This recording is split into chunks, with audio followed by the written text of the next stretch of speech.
Hi friends. So today is a big day for me because I'm actually getting ready to have an oral surgery to remove one of my teeth from my head and prepare for an implant.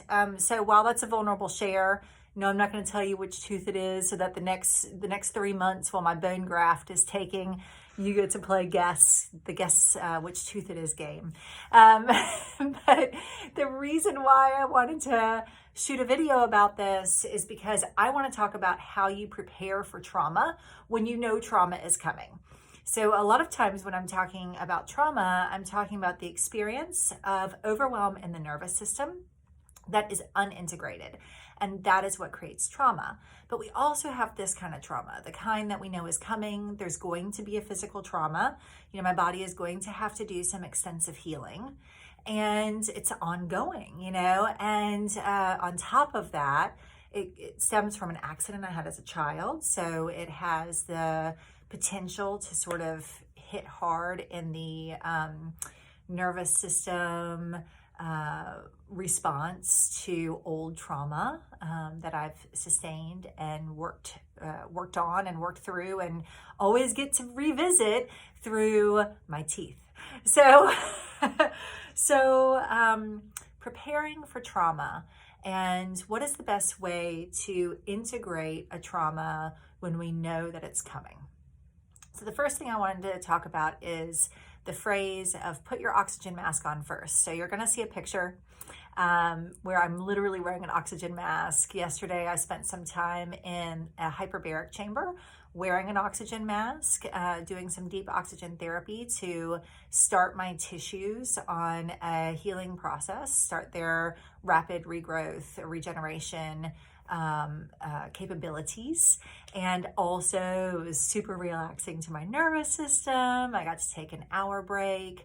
But especially as women, we have a tendency when we're getting ready to be out of commission to take care of everybody else first, to make sure that our kids are going to be taken care of, to make sure that there's enough meals cooked. I'll freeze a bunch of stuff. I'll put a bunch of stuff away, and you're running around 90 to nothing with your hair on fire, trying to get ready for an event.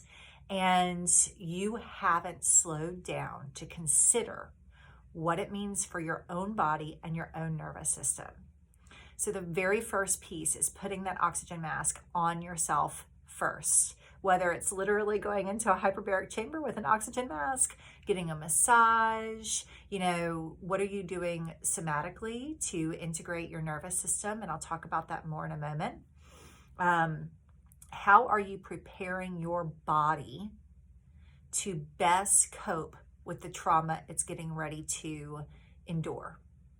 So that's the first thing, putting on that oxygen mask first. The second thing is stepping into a place of trust. And there are 3 big ways where this has shown up for me as a theme as I've prepared for this surgery. So the first thing is to ask the question, how is this happening for me and not to me? This is not about my body betraying me. This is not about, this health thing again, curses, it's showing up again. My body is, unhealthy or bad or wrong. It's not that. That is sending messages to your cells that you are not capable of healing when in fact the body is made to heal. The body is made to endure all kinds of, scrapes and bruises and all kinds of different assaults to the body, like getting a tooth yanked out of your head, and still recover. It's meant to return to homeostasis. So the more that you can go ahead and set the expectation in your nervous system that I trust my body to heal, I trust that my body knows exactly what to do in order to put itself back in homeostasis after I go through a trauma, the more that your body is already preset to handle what's coming. The second piece is that the second piece of this trust is that everything is happening for my highest good. The full belief that everything is happening for my highest good. So I had yesterday, I was on the way to get the temporary tooth from my dentist, and I got a call saying that the lab technician forgot to bring the tooth to the dentist, and that there was no way that they could get it there yesterday, and that I was going to have to rearrange my whole morning and go get this tooth before my surgery. And I just said, okay, I just came out of the H-spot. I just did this incredible thing for my body. I'm not going to let my nervous system get overwhelmed. I said, you know what? I'm not ready to discuss a solution. Let me call you back. And I hung up.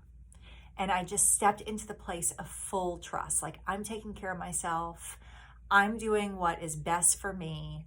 I am not going to let my nervous system get shaken up by the fact that something I need is not there right now. And within 3 minutes, I got a call back from the dentist where they said, you know what? We're going to have the lab technician drop it off at the periodontist tomorrow. You don't have to worry about a thing. It's going to be taken care of for you. And I just said, thank you, thank you, thank you. Thank you, God. Thank you, universe. You stepped in to hold space for me to be in trust, to be in knowing that everything is working out for my highest good. And that was just a great opportunity for me to test that, right? And I did, and it was beautiful. It was a beautiful gift, and so I was able to immediately step into a place of gratitude, and really being excited about the evidence that God is with me and that everything is happening for me and not to me. And the third way that trust has been showing up for me is that the people that are around me will take care of me, right? That includes putting faith in my dentist, in my periodontist, in their teams.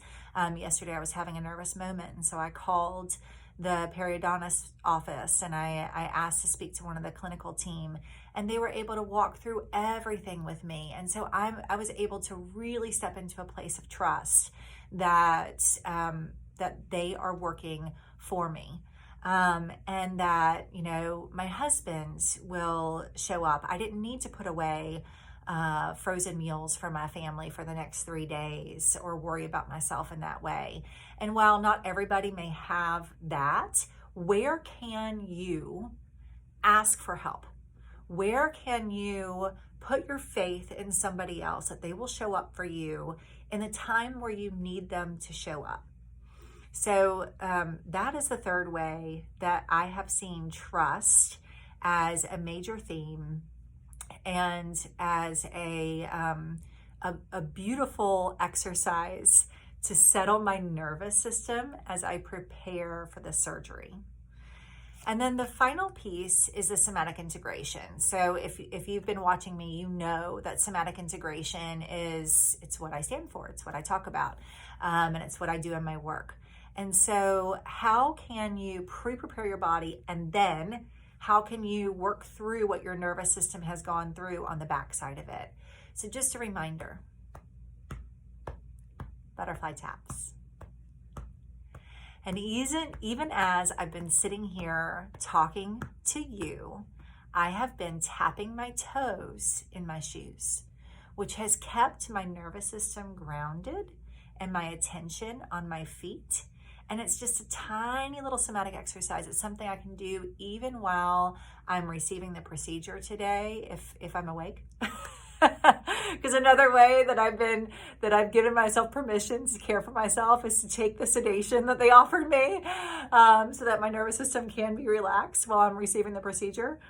But you can tap your toes, you can feel into the bottom of your feet. You can take your hands to your chest and do your butterfly taps.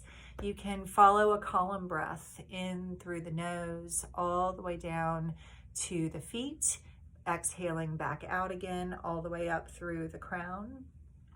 And so I've been doing these exercises leading up. Every time I'm nervous, I tap into the body and allow myself to be with the feeling of anxiety as I'm preparing for a major event. And not trying to push that away or think that I'm wrong for feeling that way, but just to be with it, just to breathe with it, to allow it to ride through the emotional wave instead of forcing myself out of an experience that my body wants to have. So I hope this has been helpful for you. I hope that you can use these tips the next time that you're preparing for something that you know may be traumatic or may instigate, a PTSD, might be a trigger for you. That you can utilize these 3 tips, which was use somatic integration, put your oxygen mask on first, and step into trust. Until the next time, Jen Birchfield, Somatic Integration Coach, Health and Leadership Coach, signing off.